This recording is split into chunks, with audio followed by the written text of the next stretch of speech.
Back again. Wisdom 1.9. Yes, sir. We got an awesome audience here. We do invite everyone to come to Finish Line Christian Center here in Main Street, Mount Holly on these Sunday nights and check us out live. We do have a good presence online. You know, at least 500 members or better have watched most of our episodes. So I'm pretty excited at least about that. Would like to have more people live though. So if you're out there at the house, you know, come on by and check us out live every now and again. But another big show for us. I wouldn't go that far. Oh yeah, it's going to be awesome today. I've got a soldier with me today, Sailor. a minister, and just an all-around good guy, a beach boy year-round. You sure you're talking about the right person? Yes, sir. Okay. I believe it. I was just checking. Yes, sir. But yeah, we normally we have this on the first and third Sunday of every month. Last week we got the opportunity, me and Mr. Beach here to eat some steaks. And, oh man, that was good stuff. We said, okay, we'll do it the next week. So that's why we're here this week. I'm not turning down a steak. Yes, sir. But yeah, it was fun last week. I think it's gonna be fun tonight too. Oh yeah. But I want to introduce to you guys online and in the audience. This is one of our newest pastors, our ministers here at Finish Line Christian Center, Mr. Josh Beach. So, hello. Nice to meet everybody. All right. Well, it's good to see you, man. Well, it's good to be here. Yeah, I've been looking forward to this because I don't know. I thought of you when I first started the show because I know you have a little bit of a military background, and I do. The reason I wanted to do this type of show, I guess I was really inspired by guys like Jocko Wilkins. Oh, Jocko Willenick? Willenick, I yeah, love that guy. Him and a couple other different old Navy SEALs that have started their shows. They're just interesting shows, you know. So, you know, I thought of you right off the bat. Well, I appreciate that. Yes, sir. But, making me feel all warm and fuzzy. Warm and fuzzy. Good deal. But if you've seen the show before, I always start with the pick one, where I'm going to give you either person, places, or things, and you just you decide which one you prefer out of the two or three. I think ready? I can handle that. Yeah. It's a lightning round here. Well, let's get it started. Hot or cold weather? Cold. Cold weather. I hear you. Beach or the mountains on vacation? Mountains. Mountains. I like the mountains. Yeah. I prefer them. They're just less people, nature, and no sand. Yeah. I always said I'd probably live in the mountains, but have a place at the beach or go to the beach. Absolutely. Yeah. Let's see. Are you an early riser or a night owl? A little bit of both. Yeah. I get up early for work, and I still just stay up late. Yeah, that's kind of how my life is right now. It's you just got to get everything in, you know. Yeah. Sometimes 20 hours is what it takes. And, you know, I love my kids to death, but sometimes when they're in bed at night, it's real quiet at the house, so I can get some peace and actually think for a minute. That's good. Yeah, a whole house full of beach boys. Way too many. I love them, though. Don't forget that. Yes, that's good. Let's see. Well, speaking of last weekend when we were chowing down on some steaks, is it ribeye, sirloin, filet, or T-bone? I prefer filet. Filet is just tenders. It's just perfect. You can eat everything. I don't like the fat, so filet is just perfect. Yeah, it is lean. Now, would it be medium well, rare, or super well? Well, super well, you should probably just go ahead and order the chicken at that point. Yeah. I go with a good medium. Yeah. So sometimes, depending on the cut, I'll go a little bit more rare. Yeah, I like just a little slivery of that pink in there. Oh, this is good stuff. Nice now I'm hungry, and I'm gonna have sandwiches for dinner. Thanks. But you know, I haven't after that dinner. I haven't been able to eat like steaks or nothing this whole week. I think it was mainly chicken this week. You know what? I think that's about what I've had too. Mm-hmm. Yeah, and I did have hamburger one day, and I think that's what made me sick. And I got the food poison. That's why my voice is feeling a little scratchy right now. I think I damaged something throwing all that bad food up out of my system. It'll happen. But, yeah, I did have a hamburger this week, and I think that's what got me. Now, as far as snacks, do you like sweet or savory? I prefer sweet. Sweet. Definitely sweet. Yeah. I love me the nutty bars and Swiss cake rolls. Swiss cake. Yeah, that's probably one of my favorite little daddies. Oh, yeah. Yeah, the Swiss You cake. bite the end of them off, put in a little milk. It's good stuff, man. It's good stuff. Good stuff. Do you eat Probably why I weigh this much. Oh, now, yeah. Yeah, that's easy to put it on, hard Real to take quick. it off. Let's see. We've got this kind of inside joke going here with not peanuts, but M&Ms right now. So, are you an M&M eater? Do you like M&Ms? Absolutely. Do you like the plain, the peanut butter, or the caramel? Peanut butter. Peanut butter. So you're. I like those too. My wife's got the big bag at the house. Oh man, I love those things so much. It's good stuff. Yeah, that's what we need, a bowl of peanut or a bowl of M&Ms. See, that'd be perfect. Well, next time. Next time we'll get some M&Ms. Yes, sir. If they last that long. Yeah. Well, as far as music, is it rock and roll, country, or hip hop? Well, mostly country, metal, and punk. Yeah, so that's an odd Yeah, the country very. with the punk. Yeah. Yeah, so now you're on my lane when you talk about metal. Oh yeah, I love Christian metal. Some of the best metal bands out there are the Christian ones, right? Oh, now. absolutely. I completely agree. Yeah, bands like Silent Planet. Yeah, Silent Planet. And they just got a new album out, actually. I did not know that. Just came out this past week.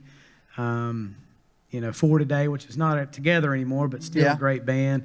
Fit for a King. I love Fit for a King. Good stuff. I really like Betraying the Martyrs. Are you familiar with them? Yeah, I've heard of them, yeah. They're French Christian. I don't know what that means, but that's what they claim. They're a really good band, though. Yeah.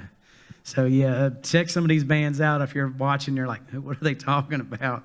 But, real good. But then, and Skillet is a heavy band, but we're not what we're. This is a whole different level. Yeah, that's like Christian Nickelback. Yeah, that's right. Yeah, very good band too. But they're not bad. No, I'm not. Don't get me wrong. Yeah, but the metal. Now I grew up on punk music. So what are some of your punk bands that you like? Man, when I was younger, I used to love like NoFX. Oh yeah, and that's a Christian group too. Is it NoFX or MXPX? It would be MXPX. Yeah, I love MXPX.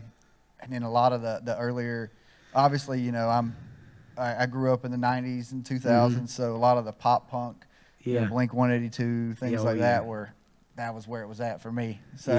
Yeah, that's good too. I liked a lot of that.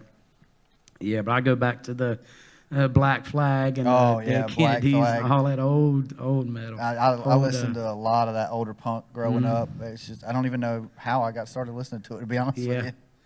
Good stuff. I tell you, we actually got to meet Bad Brains. What? When I was younger, I love Bad Brains. I was actually doing a show for a college radio station. Now that's cool. We got tickets, backstage passes to meet the Bad Brains. And they were pretty cool great guys. Pioneers. Yeah, well, if you don't know the Bad Brains, it was a black punk / reggae band. Yeah, it was like a punk Rastafarian kind of. Yeah. It was good stuff though. It was really good. I like it.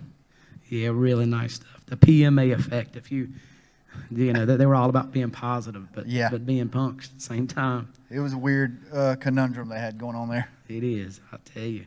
Good music though. Yes. But I also know you're into firearms. I am. So is it a revolver or a magazine? I don't know what you would call a magazine though. Where you?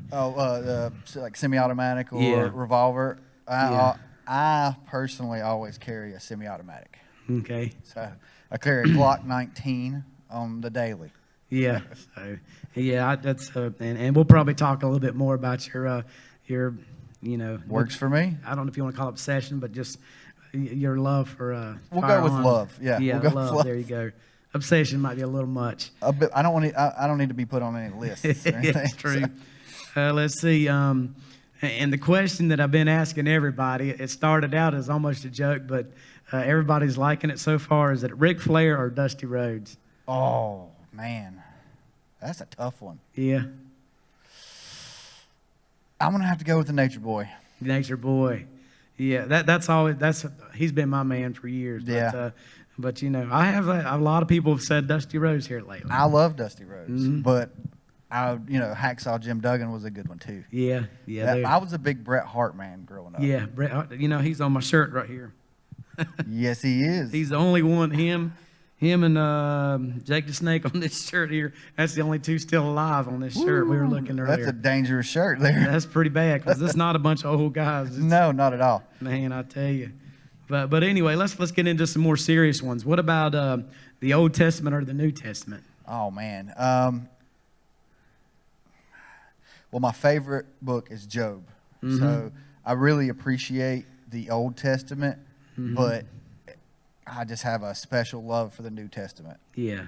It's just something different. I don't know, it just talks about all the hope and what we have going forward, and it, that was where we get Jesus, and the New Testament is great, but my favorite book is still Job. Yeah, there is some great stories and great people really from is. The Old Testament. There's a lot to learn from the Old Testament. Yeah, it is something. And as far as the New Testament, is it Matthew, Mark, Luke, or John when you look at the Gospels? Oh, man.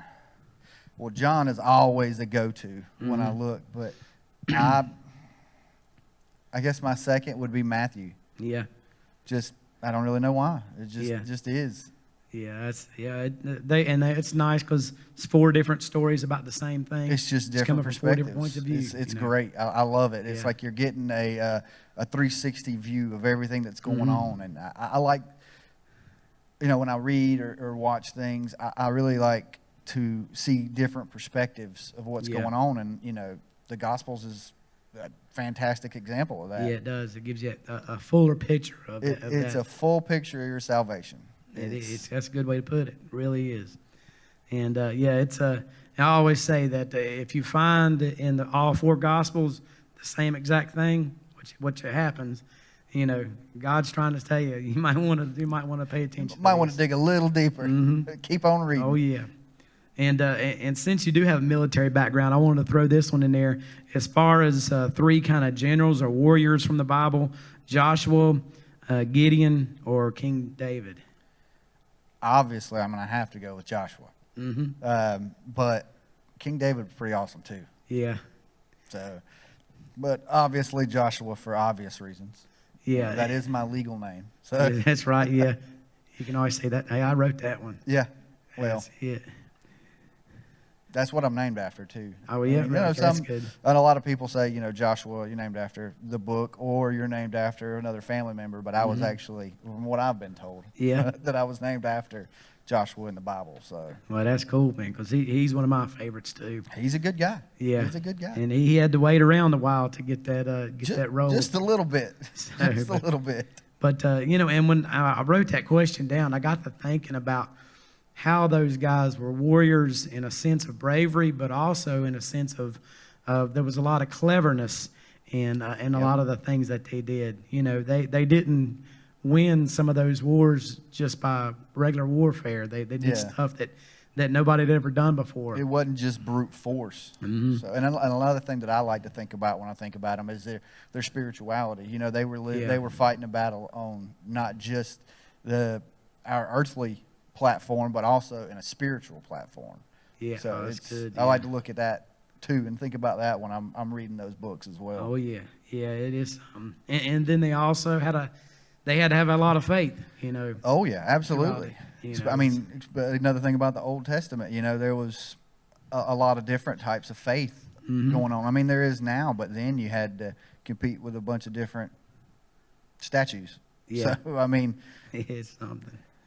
I'll tell you. But yeah, it's some great warriors in there. We'll probably touch back on that for sure. Well, I'll be here the whole time. I hear you. Well, let's start with where you was born and raised at. Are you from this area or? I am born and raised from this area. I was born at Gaston Memorial Hospital in Gastonia. Yeah. Spent a little portion of my life in Mount Holly, Belmont, but Dallas is my hometown. Good old Dallas. Yes, sir. Yeah. And but what kind of stuff did you do when you was a child growing up? Well, surprisingly, when I was real little, I loved rodeos. Oh, really? I always wanted to be a bull rider. I still do, actually. If somebody gave me the opportunity, I'd do it tomorrow. Oh, man. But that was a big passion of mine.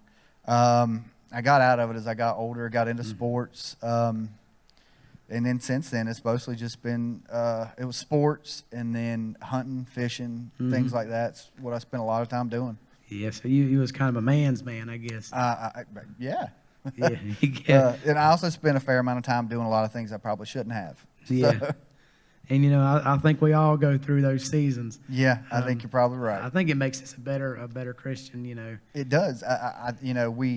We get to see things from the other side of the fence. So we really know what we're talking about when we talk about the different obstacles and things that we go through as a Christian.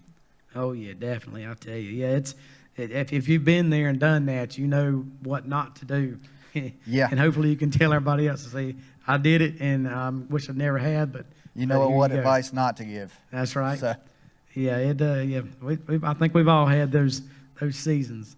I think mine happened when I was in college, probably.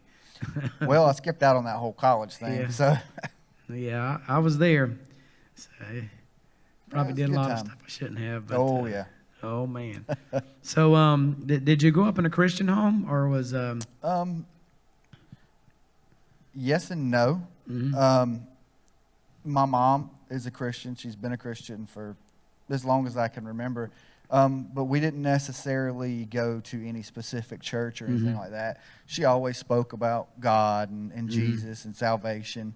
But I wouldn't necessarily, we didn't necessarily grow up in a church going home. Yeah. So yes and no. I guess that's a simple answer there. Yeah, I see what you're saying. You'd hit the church house here and there, and just Yep. you knew who God was and all this, but it just wasn't. Well, Life just didn't revolve around it at the time. My mom was a lot stronger in her faith than I was. Yeah. I definitely took a big long stride away from faith for quite a few years. So. Yeah. Well, would you tell us when did you first accept Christ as your Savior, or?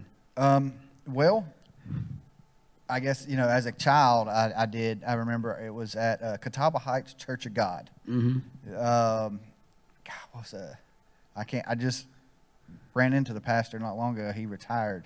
He's an evangelist now, I believe. But I remember I was probably about 8 or 9 years old and went to the altar and accepted Jesus. But honestly, at the time, I really didn't know what all that entailed. Yeah. So I would say the real good, solid time I did was 2012, actually. Okay.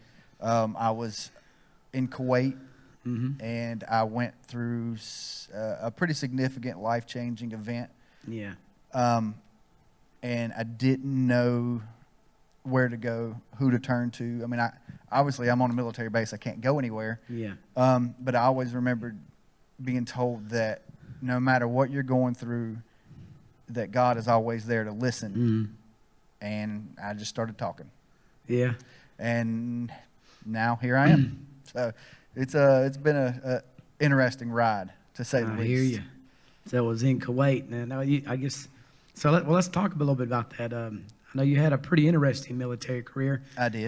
So when did you join? What branch and all? I was in the Navy, and I actually joined the summer before my senior year in high school. So straight out of high school then. I had graduated, and then 2.5 weeks later, I was in boot camp. Man. So yeah, it was pretty fast. It was a lot quicker than a lot of my friends who went to college. They still they waited a couple more months. I was gone fast. Now what year was this? 2004. 2004. Okay. So I was gone from there, and after I got out of boot camp, I had to go to school. My title was engineman. I was a diesel mechanic, but basically I just ended up being an all-around kind of industrial maintenance mechanic. Yeah. Still kind of doing that to this day. Yeah. After that, I got stationed in Norfolk, Virginia, Okay, on the USS Donald Cook. It was a destroyer, and man, it was awesome. Those ships are just something different. There's actually a documentary done about my ship. Oh, really? While I was on it. It was a show that used to be called, I think it was Build It Bigger. I seem like I remember. Yeah, they did an episode about on my ship there, which was pretty interesting watching them do that. Yeah. It's kind of funny as well because he kept trying to ask questions about things that were very classified, and it was pretty funny the way he was getting turned down left and right. But I did that. Ended up doing 4 deployments during my career. 3 deployments were to the Middle East. One was to, I think it's Eastern Europe, the Ukraine, things like that. We did a deployment out that way for whatever reason. But yeah, I spent most of my time in the Middle East. Yeah, that's something. I guess when you go over there, I guess you stay on the ship, then you. Yes during and the no. time, but you get to go out into the land. It depends on the climate as far as what's going on at that point. Yeah. We went to Northern Africa, which is Algeria, and we were not allowed. Really, we weren't even allowed. We used to call it outside the skin. Yeah. You know, on deck and things like that, where people could actually see you. You weren't allowed out there unless you were, what's the word I'm looking for here? Essential. But we did get to take a couple government-sanctioned tours, and we got the presidential treatment. Like, didn't stop at red lights, that kind of thing. Man.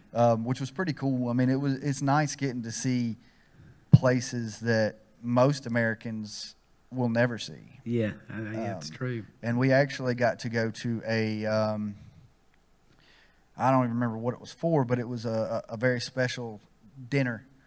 And they said the last time that they had prepared that dinner was when George Bush, W.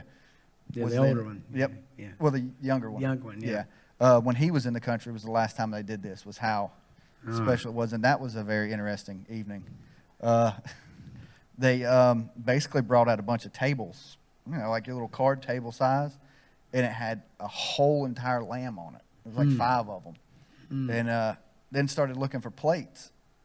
They didn't have plates. It's basically the entire lamb becomes finger food. And I remember sitting there, and this was also with the military from there. Yeah. Really high ups, things like that. And I remember this guy, I mean, he had to have been like 9'24" or something. He was huge. Yeah. And spoke not a bit of English. And he reaches down and grabs a piece of this lamb, and then he hands it to me. He's all smiling and happy, sharing. And I'm sitting here thinking, I have no idea what's in this man's hand. I have no idea where this man's hand has been. But I am not about to cause an international incident. Yeah, over some lamb. I ate it. I still don't know what it was. Would it taste good, though? It was actually not bad. Yeah. It was pretty good. I think it was like all roasted, maybe. But it was the entire lamb. It was good, though. Yeah, good. you know, I had lamb chops for the first time this past weekend at that place. Yeah, well, like they were very good. They were really I've good. never had lamb chops until then, but I've had lamb in another way. Yeah, I hear you. Yeah, so some interesting times, you know. A lot of interesting times. I tell you, that's something. One of the places that I appreciated the most was, and it really got me moving towards my faith, is we actually went to Israel and in Jerusalem.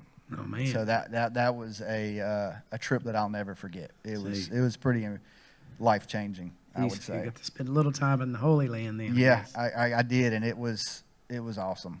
Man, that spectacular. is still a place. I don't know how safe it is to go right now, but that's a place I'd like to go. Well, I know even then, because this was back in 2005-ish. No, 2006-ish. 2007. There we go. Bethlehem. The only way you could view Bethlehem was from a hill behind trees because it was not very safe. Man, and that's a shame. So, yeah, it really is, because that was a place that I would have loved to have been to. Yeah, it is. But then now, I think I remember you telling me a story about a soccer match. But was that you was telling me there was part of a riot? Was that when you were in the military? That was me. Tell us about that story. We were in, I believe it was Bulgaria, and we were at a sushi restaurant in Bulgaria, surprisingly. But it was really good. And we were eating outside. Weather was nice, and we were just eating. And then all of a sudden, some people from my ship started coming by and telling us we need to get back to the boat immediately. And at this time, I had spent some time in the military, and I kind of knew that, something bad's happening. We need to go. Yeah.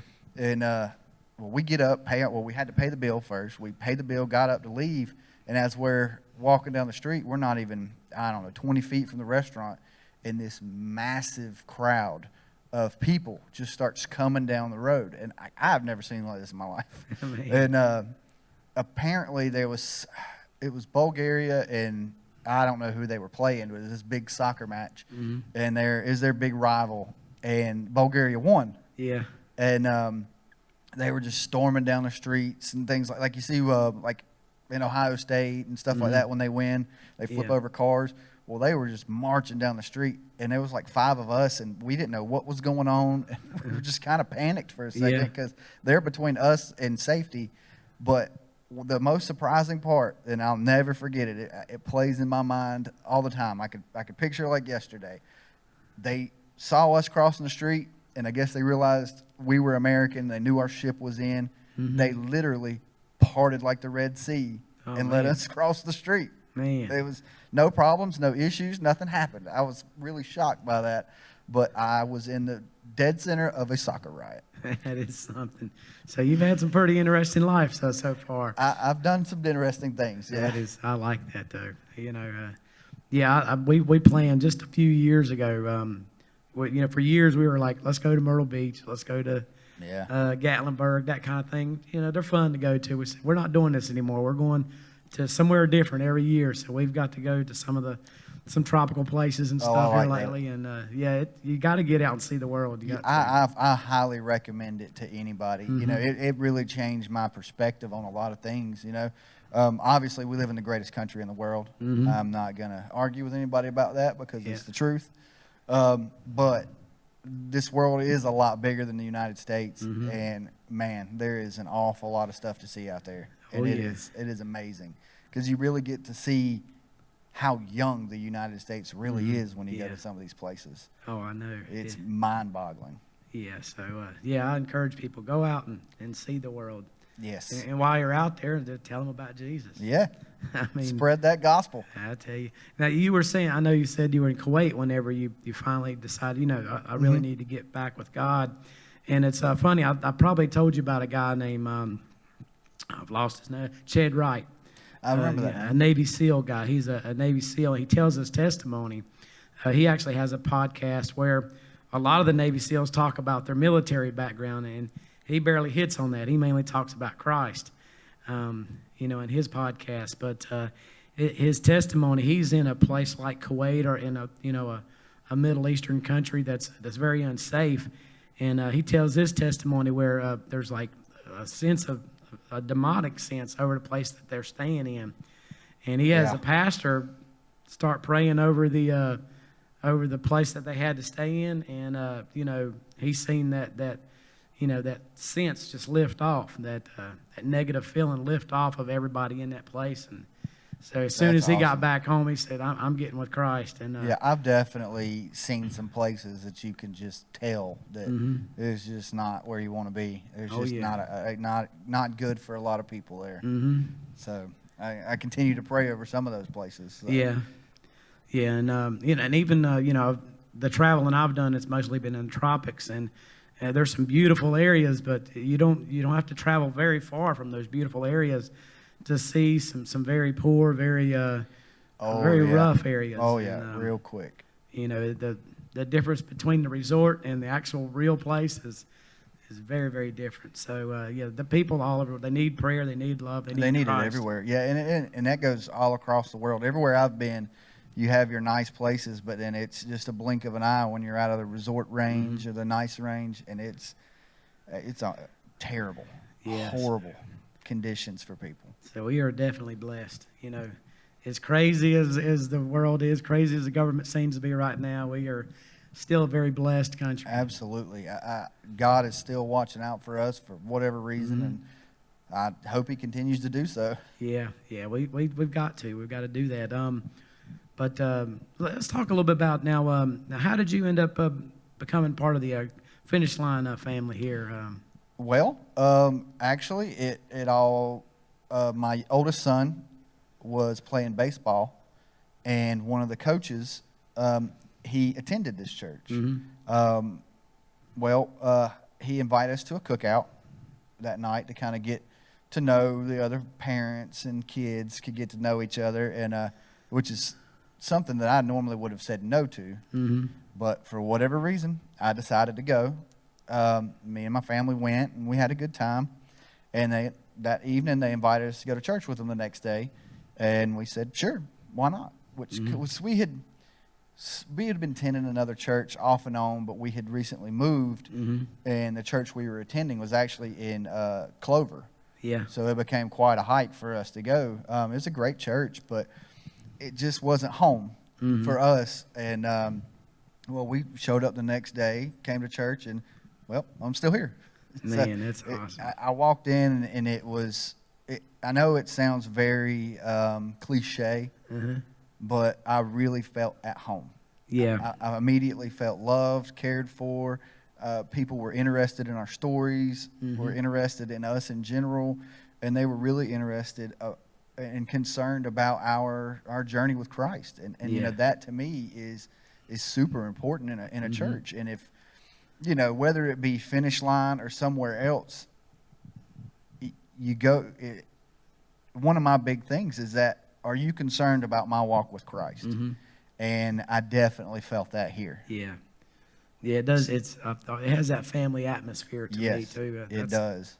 You know, I knew Shannon before I came here, Pastor Shannon, but yeah, there was that sense that, you know, this is where I need to be. Yeah, I actually had met Pastor Shannon several years before I came here. I used to work at a furniture store. Yeah. And my manager there would always participate and help out with the giving box. And for whatever reason, he had asked her for a box for a refrigerator because it was going to be part of the Christmas play or something. This was back when y'all were in Lowell. Yeah. And then she told me I just needed to deliver the refrigerator box. And I was used to delivering furniture, but never just a big old box. And if you bring that up to him, he still remembers it. Yeah. At least he says he does. Yeah. But yeah, that was back before the beard. So Oh yeah. when he still looked 12. the young look. Yeah. But you got to have the beard though. Yeah, it's obviously I'm a big proponent of beards. Yeah, the beard and also I don't know why I just thought of this, but also a proponent of coffee too. All right. I like me some coffee. I know we were talking a little bit about the what is it? The military coffee. Oh, the Black Rifle Black coffee? Rifle, yeah. Yes, sir. That's good Yeah. stuff. So we got the Black Rifle coffee. I'm a fan of the Freedom Blend. It is a medium roast. Yeah. It's really good stuff. Now, do you go black with your coffee, or do you like to put a little creamer or something? Well, now I just used a sweet cream, just a little bit of a sweet cream, but I'm trying to work towards black. It's supposed to be a little bit better for you, Yeah. and obviously it doesn't have all that sugar. So Yeah. working towards black. Yeah. I converted myself over about a year now, and it's just black. So I appreciate the taste of coffee. You know. And it you know, I'd always wanted to support them because I support a lot of veteran business, and I never really knew that coffee could taste so different when it's actually a good quality coffee. Yeah. So I mean, I'd always get like Great Value, Folgers, Maxwell House, stuff like yeah. that, and there's a massive difference in flavor. Yeah. You gotta get. I guess it's what they call Third Reich or something. It's yeah, I can't remember what it's called, but it's something where it's like a little bit better level of bean and all. I'll tell you, and this makes sense. Talking to coffee, I got to go on a mission trip to Nicaragua. It's been about 4 years ago now, maybe, and we went to this island, Opetepe. It's like a volcanic island in the middle of a big lake in Nicaragua. Cool. You have to take a ferry over there. And we got some coffee there that was grown, roasted, ground. I mean, from start to finish, right there on that island. It was some of the best coffee I've ever had. But that was a blessing, to find nice coffee. But what was really nice was being there and doing that mission work with those kids. Oh yeah, absolutely. The first time I really had a good, real cup of coffee was somewhere in the Middle East. I can't remember, but those out of beans, man. But the way they do it a little differently is you'll actually get, it's common to have the grounds in the coffee. So that's kind of it'll throw you off a little bit at first. Yeah. So. It's probably strong then. A wee bit. It'll definitely wake you up, I'll tell you that much. I tell you. Yeah, but coffee, good stuff. And I guess we ought to touch on a little bit. You know, I know you're a big believer in the Second Amendment. It is the Second Amendment, right?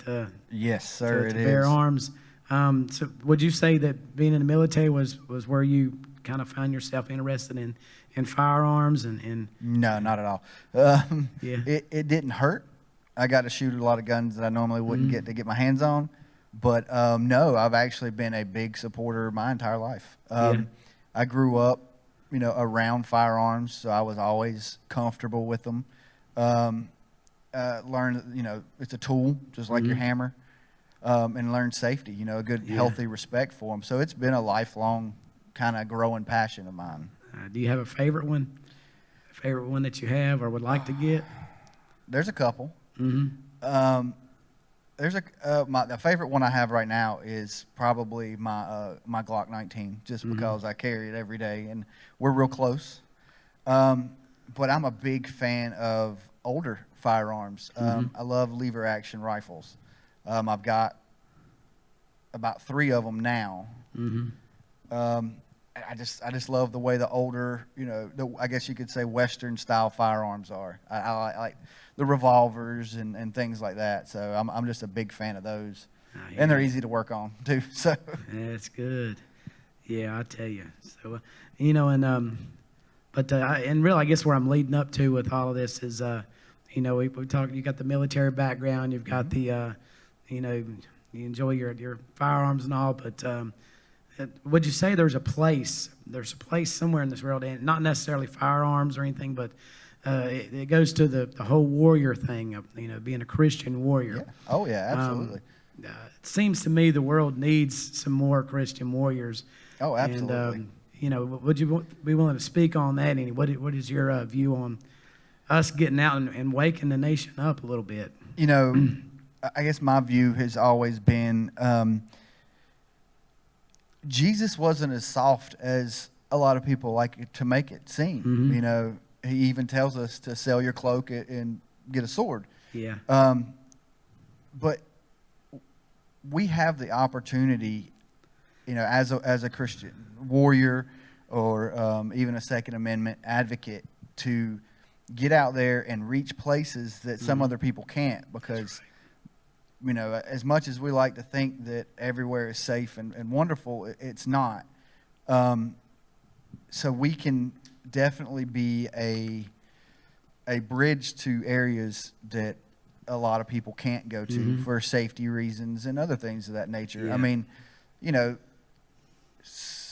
I can't tell you how many articles and books that I've read about, you know, Christian pastors and churches in the Middle East and things like that, where they have to be not only a spiritual warrior, but they also have to be a combat warrior. And that's definitely something that a lot of people, in my opinion, tend to forget, that's definitely out there. You know, we have it lucky in the United States, or we're blessed here, because I don't believe in luck.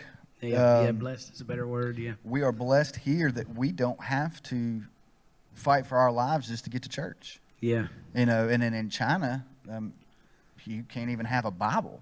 Same thing with North Korea. Yeah. Or when you're dealing with ISIS and these other places, you know, it is a real thing. It's not just something that, you know, Fox News or something puts out there to scare people. It's real. There's places where you are not allowed to be a Christian, no matter how bad you want to be. I mean, underground church and things like that, there's definitely a place for absolute physical Christian warriors. Now, I feel that in some cases that's people's calling. Yeah. Is to go to these places. You know, some men and women are not designed to be physical.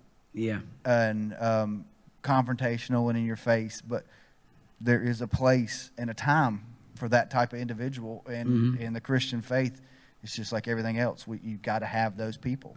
Yeah, we've got to definitely get the word out as much as we can. And it's funny, you were talking about how you really have to fight and almost risk your life just to go to church in a lot of places. Here in America, you can go and not have nobody really messing with you too much. And, but we have to give away free coffee and give gifts and giveaways and have bounce houses and all kinds of stuff. And still we can't get people cookouts to the and door. all kinds of stuff. Yeah, I mean, I've read articles from defectors that'll say that they were reading the Bible one page at a time because that's all they could get at a time. Yeah, their families would be sharing pages of the Bible, and I mean, that is somebody who was really, really into their faith, and they really, really are working hard towards getting to heaven. And I'll be honest, man, even for me, I don't even compare to those people. Yeah, and I think a lot of it kind of goes in with miracles. I think you still see a lot more miracles in some of these other countries. Absolutely. Because I think the hunger is there. Oh yeah. And we've lost that hunger, I think, here in America. Those people are hungry. They'll. They find that, like you said, that one piece, that one couple pages of the Bible, and they cherish that. Oh, they we eat just it up. throw our Bibles around like, let dust collect on them. Well, yeah, I mean, and I look at my desk at home, where all my study materials and stuff are. I power up my computer. I have, top of the line Bible software. I've got 5 different Bibles, different translations on my desk. I've got different commentaries. And here these people are struggling, and they have a page of the Bible, but if they're found with it, they're done. That's it. It's and going back to the miracles, I think you're right. There's a lot more faith, and they're just the hunger for it is there. But I also feel that they're more needed over there. Yeah, because of the circumstances. Oh yeah, and one of my, I guess when we were in Nicaragua, that's one place that I was where. You could see the hunger that those people had for Christ. We went to a church service, and I think this thing lasted 3-4 hours, and this was like a normal deal. And when we got there, they were already dancing. They were already there, moving around. They actually dance and stuff during their praise and worship. I mean, like line dances that you see at a country club or something. But we went into that place, and they start out. This is just to show how hungry they are. First of all, the building's about 100 degrees in there. Everybody's pouring in sweat. But they start out, and for almost an hour, it was just, they had videos on the screen playing a lot of, it was in Spanish and stuff, so I don't know exactly what it was Christian stuff, I believe. And but they were doing all these line dances, up there, half the church. They did that for an hour, and you had to jump in with them because they weren't going to let you just watch. So they would grab you up, and you had to try to figure out what they were doing. And I thought, okay, now we're going to see some preaching. Well, no, then the praise team got up, and they played for a good 30 minutes. And then we had a praise team that came with the mission group. So they got up and did their thing. And then finally, after about 2 hours or better, the guy preached. And, but even though we were there for quite a while, people never lost their passion. You didn't see people like looking at their watches. 45 minutes in, you got people checking and seeing what time. Yeah, they were still as excited at the end of that 3 or 4 hours as we were when we got there. And again, like I said, it was pouring sweat. It was hot in that place. I bet so. That just goes to show how spoiled we are and how much we take for granted.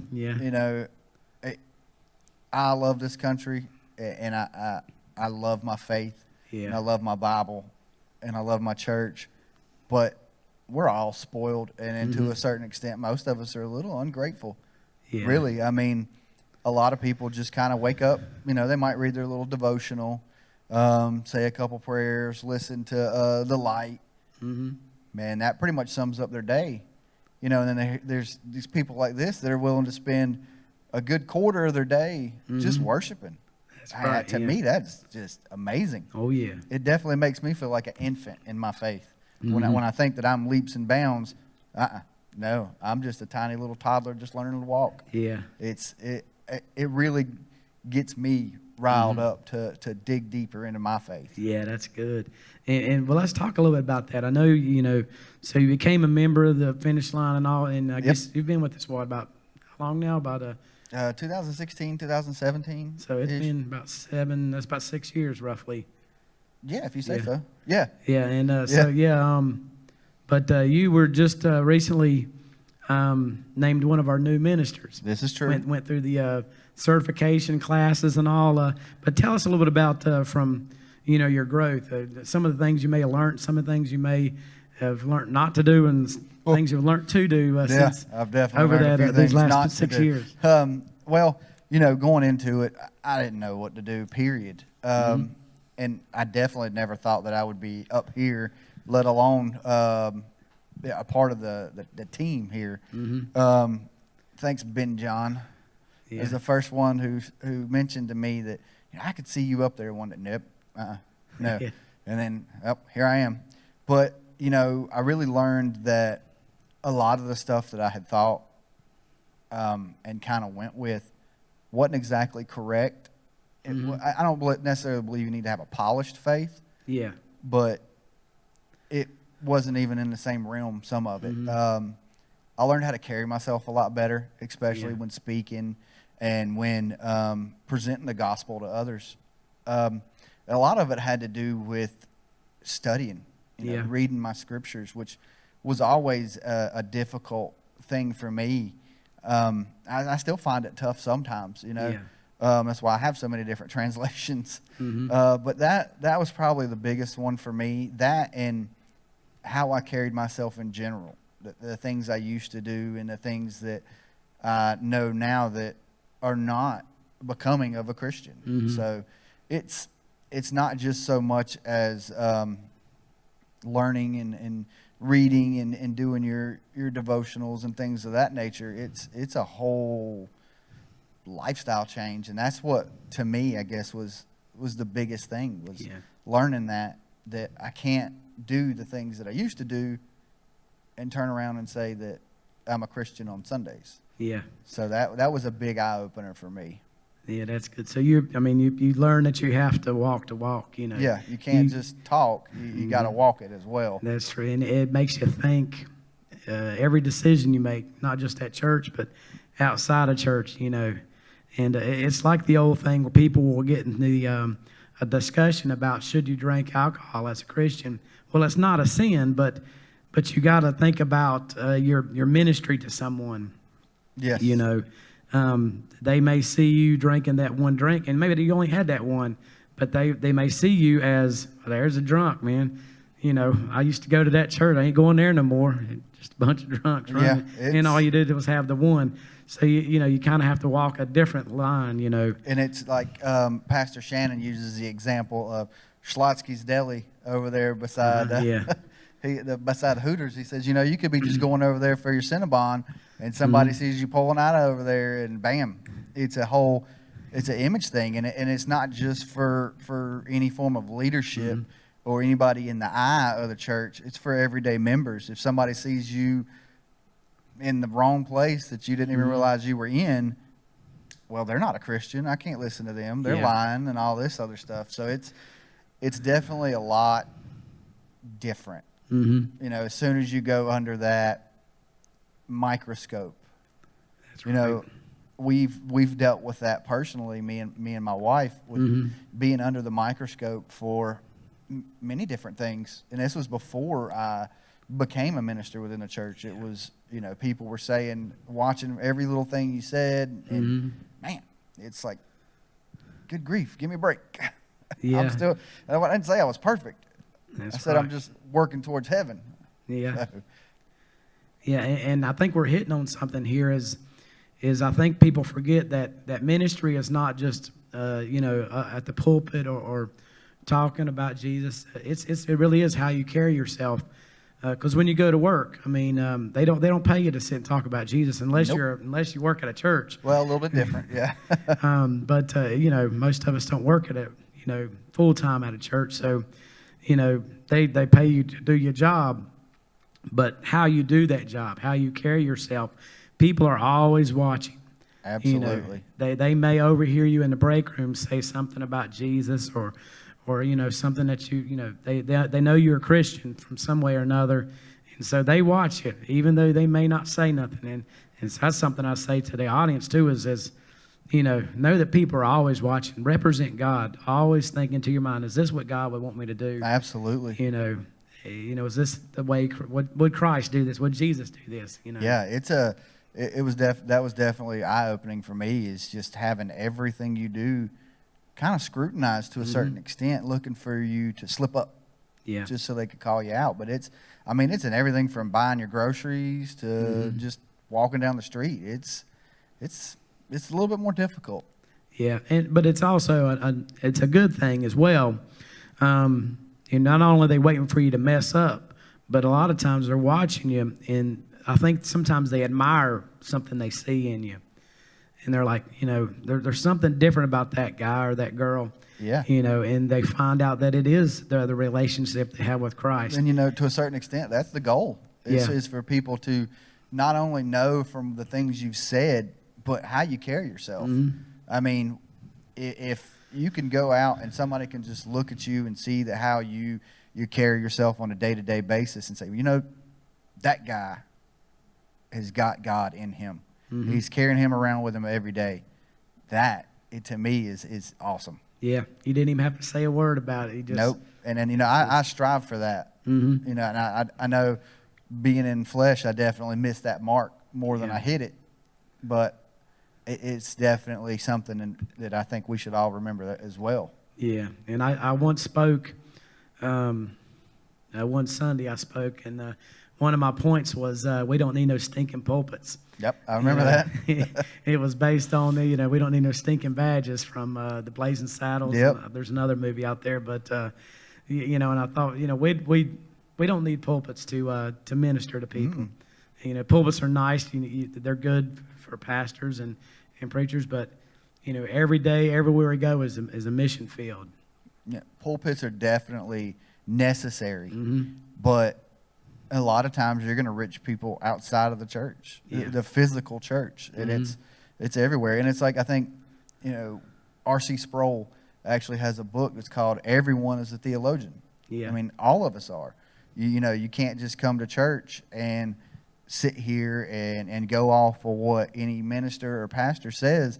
You got to go out there and know your stuff as well. I can't remember the scripture off the top of my head, but I was just looking at it too. What is it? It might be Romans, but it says, know God, and then when you're asked about it, be able to provide answers to why. Man, I was just looking at that, and it kills me right now. But yeah, you should always be able to answer why you believe in God. Look at Ray Comfort. Yeah, he goes through that all the time. So I like that guy. Yeah, I tell you though, it's we've got to definitely make sure that we carry ourselves in the right way, not just in church, but outside the walls. Because that, like I said, it really starts outside the walls is where you're going to start reaching the people. Yeah. If they're in the church, they've already made the first and biggest step. So we got.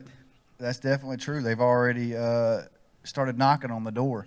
So they're already interested in what you got to say and what the Bible has to say. But outside these doors, there's a lot of people that have no clue, and they're willing to argue with you until they're out of breath. And something me growing up, and maybe it's because we grew up in the South, Sundays was all about church. Even if you weren't in a Christian home, you just felt like, this is Sunday, we need to go to church. Used to have blue laws, where couldn't sell alcohol until after 1 o'clock or whatever. Most of the businesses were closed. Yeah, that kind of thing. And now Sunday's just another day to a lot of people, and that's kind of a sad thing, I think. Me and my wife were actually talking about that the other day. We were leaving church, and we were riding by and just noticing all the businesses and everything open and stuff.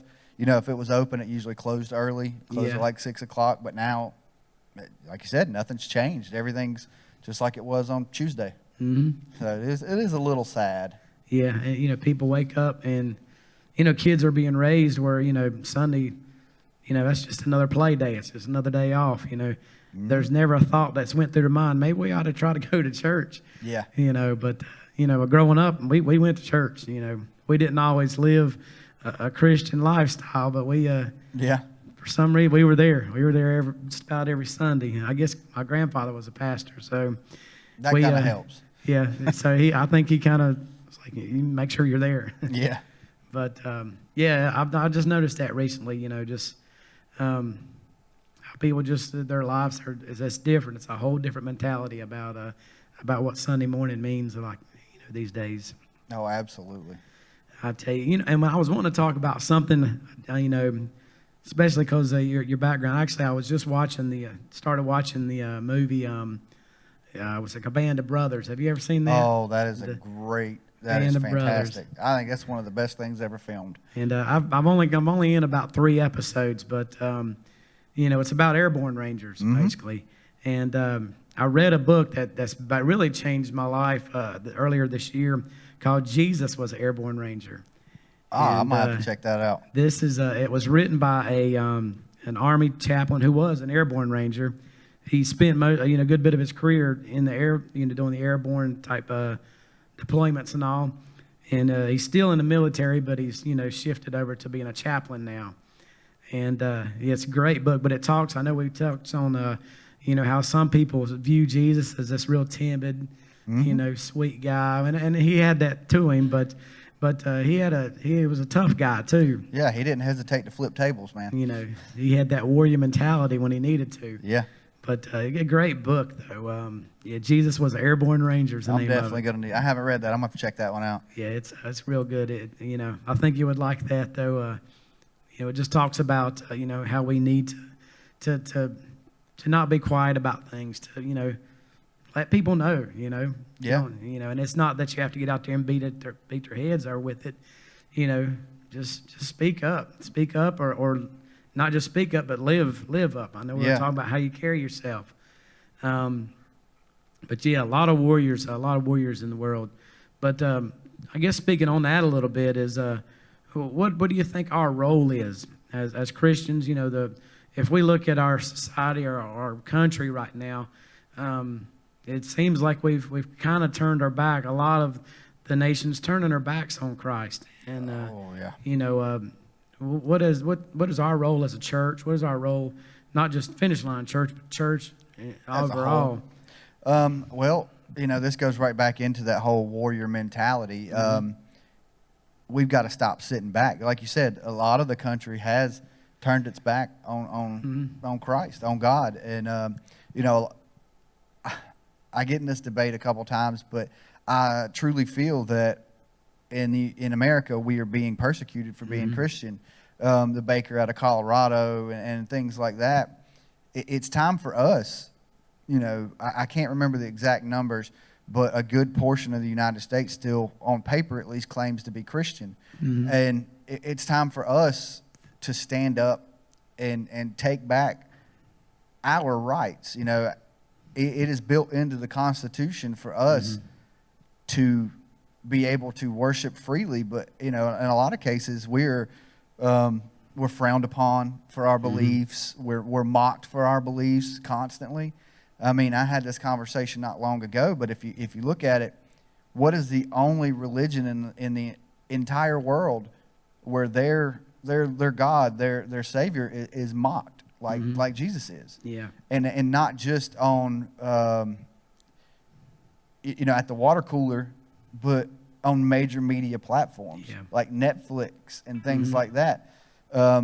We're definitely, it's time to stand up and proclaim our faith and put it out there in public, because if a lot of these other things, I'm blessed to work in a very small shop with other Christians. Yeah. And, my boss is, he's a great man, and he really is an inspiration to me in faith. He's really helped me just kind of spread my wings and be a lot more comfortable in my faith, especially out in public. He's a man that doesn't hesitate to let people know, I'm a Christian and you're just going to have to deal with it. Yeah. And, we don't have to go out and be rude, but at the same time, there's so many different things that this country and without getting too political, our current administration supports, unfettered abortions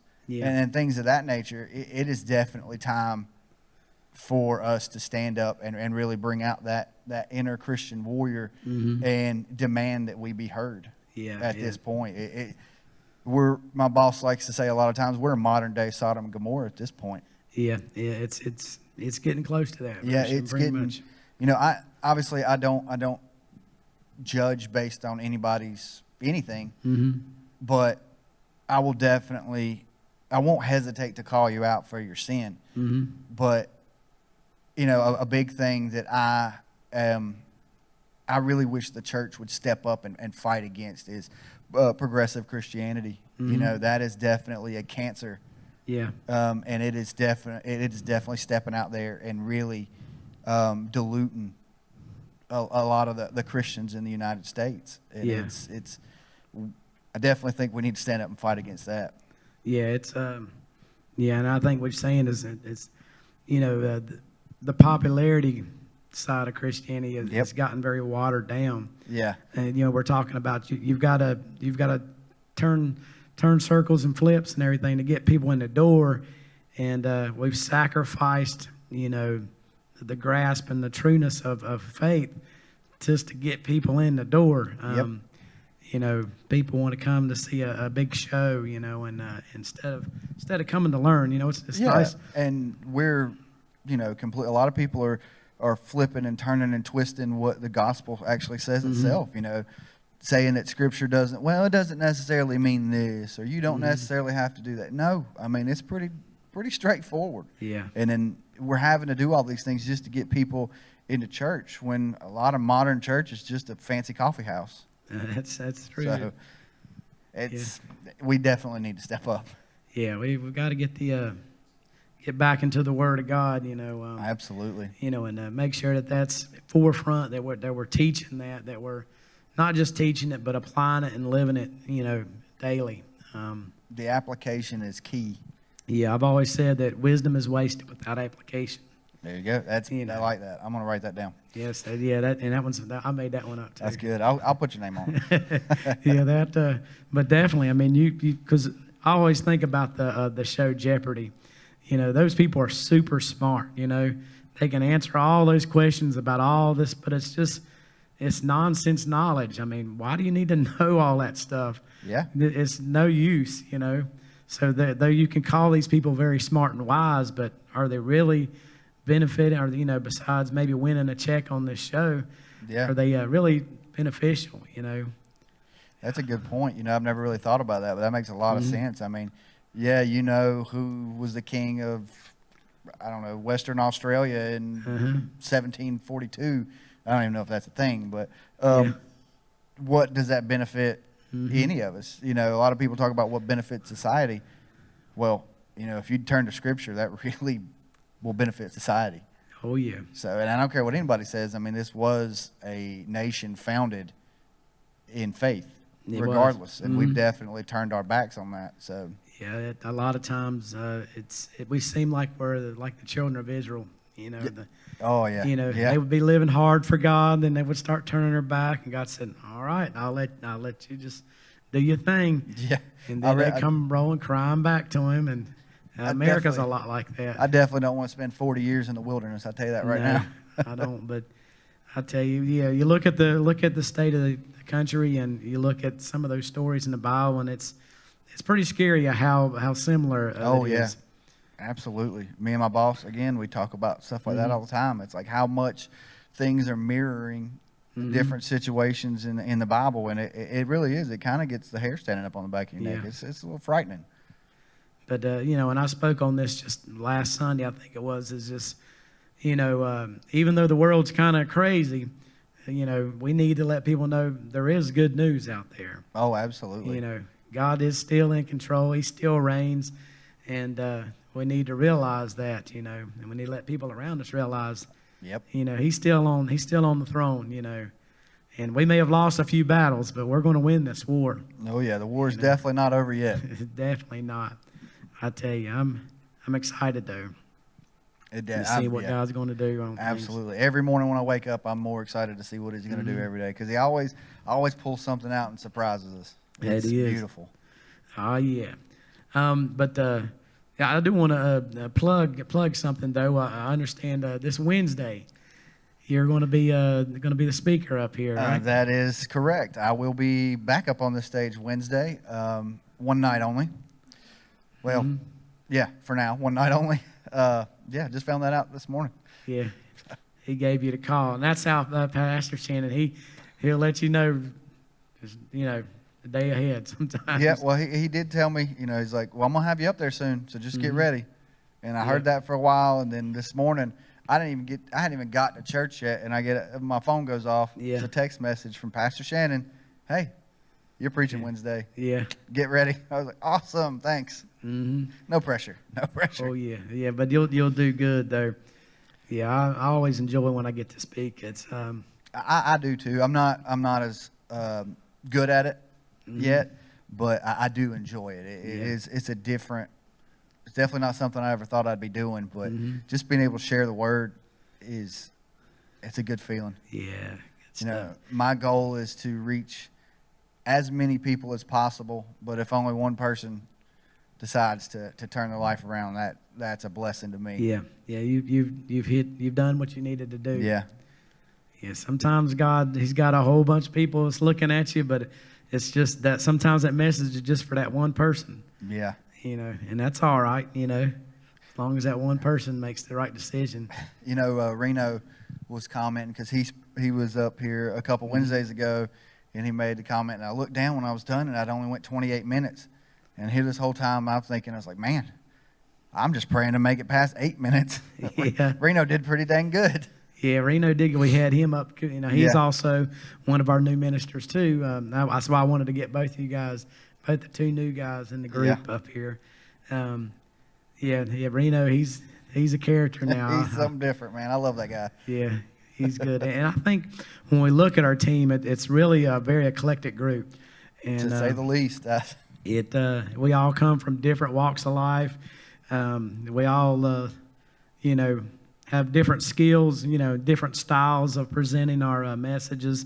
And so I think it's a really good team. Yeah. And what I like too is just appearance wise, you see us all together out somewhere. We do not look like you're a group of pastors or ministers. Not at all. You've got people, different hairdos, tattoos, all this stuff. Yeah. Dressed a little different, and but the thing is, we all love Jesus, and that's what's right. That's what's nice about it. Oh yeah, it's nice to be able to work with a team that is so committed to Jesus. It's a really good feeling, especially when you can do so with a church full of members who are also just as committed to Jesus. Yeah. You just happen to be the one that was blessed with the opportunity to come up here and speak. Yeah. I think there's an untold amount of people in this sanctuary every day that could probably do what I've done, but better. Yeah. And I'm looking at one of them right now. Yeah. I thought the same thing. Yeah, there is some good men and women here that, like I said, we're blessed to be a part of this leadership team, but I feel the same way. There's some guys and ladies in the audience that could probably do 10 times the job I do. And they are on fire. It's you kind of, you look at it and you see these people. It makes our job a little easier. Yeah. It definitely makes our job easier because we're just saying stuff that they already know and they already feel. It's great. It definitely makes it much more enjoyable. Yeah.